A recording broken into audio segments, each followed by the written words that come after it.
Et oui les gars, dans cette vidéo on va reparler du Ballon d'Or parce qu'il y a eu pas mal de nouveautés et notamment Rodri qui a réagi aux propos de Karim Benzema. Salut à tous les gars, c'est Azial. Aujourd'hui on se retrouve pour une nouvelle vidéo Ballon d'Or. On va voir un petit peu la petite interview qu'a donné Rodri.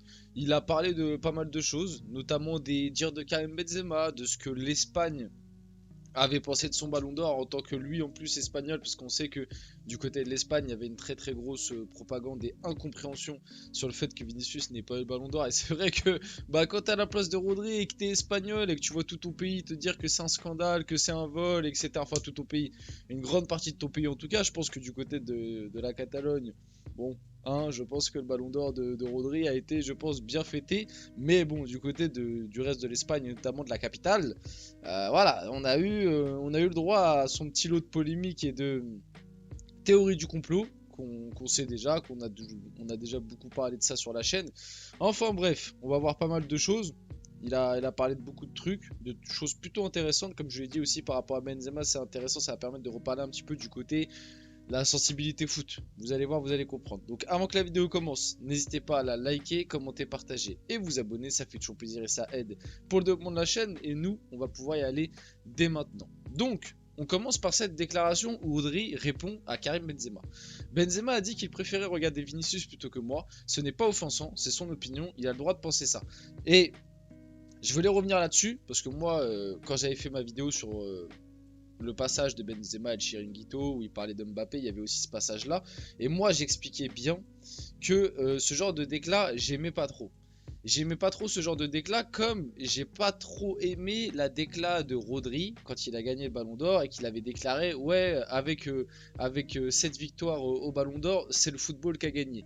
L'air de dire que si Vini avait gagné le Ballon d'Or ou autre, peut-être le football n'aurait pas gagné. En fait, l'air de dire que enfin un milieu de terrain qui gagne le Ballon d'Or, enfin ça récompense le football. Donc ça veut dire que le football doit automatiquement se passer que par les milieux de terrain. Enfin bref, tu vois, ce style de déclat, comme celle de Benzema d'ailleurs, où il avait dit, en gros, celle de Benzema, il avait dit, ouais, moi j'allume pas ma télé pour voir Rodri, j'allume ma télé pour voir Vinicius. Et après, il avait fait, j'ai jamais fait waouh devant un match de Rodri. Tu vois, pareil, je trouvais ça dur parce que Rodri, ça reste quand même, enfin, c'est ok, c'est un numéro 6 mais ça reste quand même un sacré joueur de ballon. Et normalement, Benzema, connaissant un peu le personnage et connaissant un petit peu les déclarations et les interviews qu'il a pu donner, Benzema, c'est l'un des premiers à dire que les stats c'est pas important et que le plus important c'est le jeu et que quand tu récompenses le jeu, le reste viendra tout seul. Bah, crois-moi qu'en termes de jeu, purement footballistique, un Rodri, c'est incroyable et c'est plutôt exceptionnel de l'avoir dans son équipe, quoi. Donc, ouais, j'aime pas trop ces déclarations un petit peu interposées, un petit peu pour envoyer des pics. Pour moi, c'est pas parce que Rodri est peut-être un peu plus élégant, un peu plus football, et encore que quand je parle d'élégance, tu sais, je parle un petit peu du 6, tu sais, bien coiffé, qui se décoiffe. Tu vois, comme Tony Kroos. Ah, pareil, Rodri, Tony Kroos, c'est des joueurs très élégants, très, voilà, dans le profil un peu meneur de jeu reculé, voilà, des manieurs de ballon. Là où un Vinicius, c'est plus le show, le 1 contre 1, le déséquilibre. Voilà, moi, il faut tout pour faire il faut tout pour faire un bon monde, pardon, footballistique. Moi, je n'ai pas je n'ai pas forcément de préférence par rapport à ça. Et c'est pas parce que tu préfères l'un que l'autre mérite pas un ballon d'or, etc. Donc juste pour dire, pour synthétiser, que j'ai pas trop aimé les petits pics interposés. Je trouve que ça avait pas trop de sens, les petits pics interposés entre les deux clans. D'un côté, vouloir, même si je pense que c'était pas le but de Rodri, mais ça dénigre un peu Vinicius de dire ah, le football a gagné avec mon ballon d'or, l'air de dire que si Vinicius l'avait pris, le football aurait pas gagné. Et, euh, et Benzema, quand il a dit ouais, Rodri, c'est un ballon d'or, ou moi, j'allume pas ma télé pour voir Rodri. Bon, bah, c'est après, chacun a sa sensibilité foot. Si Benzema, il préfère voir des joueurs comme Vinicius, des ailiers déséquilibrants, oui, c'est quelque chose que la plupart des gens aiment beaucoup.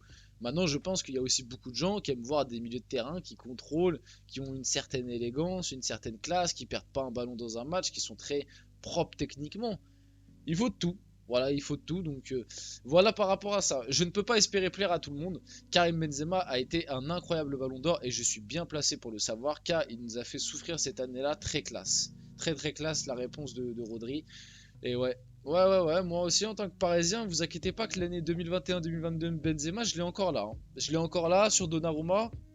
Je l'ai encore là, des fois je me refais l'action. Je ne démordrai pas, même 3 ans après, là j'ai pas peur de le dire, non 2 ans après, non quasiment 3 ans après, même 3 ans après, j'ai pas peur de le dire, il y avait faute sur Donnarumma. Et si l'arbitre siffle faute sur Donnarumma, chose qu'il n'a pas fait, on ne sait pas pourquoi, j'aimerais bien savoir, avoir une explication. En plus, il y a pas longtemps, j'ai regardé un match du Real, bah c'était Real AC Milan. Real AC Milan, Vinicius, il a fait exactement la même chose sur Maignan, l'arbitre il a sifflé faute instant. C'est complètement dingue. Et même, j'ai revu plein de fois ce style d'action. Toujours l'arbitre, d'habitude, il défend le gardien. Là, je suis en train de faire un petit aparté, mais parce que j'ai besoin de vous sortir quelques trucs que j'ai sur le cœur. Toujours l'arbitre, il favorise le gardien. Il n'y a que contre nous. Il n'y a que contre nous, le PSG, voilà, il n'y a que contre nous. Et quand c'est le Real Madrid, que nous, bizarrement, il siffle pas. Et puis, il faut se rappeler qu'à l'époque, les arguments qu'il y avait. Oui, mais Donnarumma aussi, il a gardé le ballon trop longtemps dans les pieds. Et alors? S'il y a faute, il y a faute. C'est quoi cet argument de con? Non mais franchement, c'est quoi cet argument de con, genre Benzema, il prend pas le ballon, il lui met un coup d'épaule en plein. C'est pas un épaule contre épaule que Donnarumma il prend, c'est un épaule contre, tu sais, l'arrière de l'épaule, limite le dos. C'est faute. C'est faute tous les jours. Donnarumma il peut pas résister à ça. Et en plus, Benzema en même temps, il y a le geste avec la jambe qui touche la jambe de Donnarumma pour le faire déséquilibrer, plus l'épaule dans l'arrière de l'épaule, voire le dos. Et il joue pas du tout le ballon. Genre, il peut pas avoir le ballon. Pour moi, cette faute elle est faite au milieu de terrain. Je vous assure qu'il siffle faute tous les jours. Mais bref, voilà, je voulais juste lâcher mon sac par rapport à ça. On va passer un petit peu sur le sujet principal. Rodri revient sur la cérémonie du Ballon d'Or et l'attitude du Real Madrid. Que veux-tu que je te dise? Il manquait le deuxième, le troisième, le quatrième, etc. Je dois respecter la décision de chacun, même si je n'aurais pas agi de la même manière. Mais ils font ce qu'ils veulent. Par exemple, l'année dernière, Erling Haaland était en mesure de gagner bien plus que moi. Je voulais aussi venir le soutenir en ce moment. Il est important de savoir gagner, mais aussi de savoir perdre. Pareil, là, moi je trouve qu'il a raison. Bon, après, on va pas reparler des théories du complot, etc. Parce que déjà, peut-être que j'aborderai le sujet dans une autre vidéo où on parle un peu des votes qui sont sortis. Maintenant, oui, sûrement, les supporters du Real vont me dire que le Real Madrid avait de bonnes raisons de pas venir parce que eux ils savent. Mais bon, si eux ils savent qu'ils parlent, si eux ils savent et qu'ils ont des preuves, qu'ils ont des trucs concrets, pourquoi ils n'en parlent pas? Pourquoi ils ne sortent pas? Ils ont peur de quoi?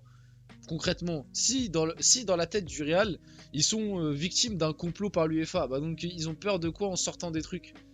Que l'UEFA fasse un plus gros complot qu'ils le font déjà? Comme ils font déjà un complot.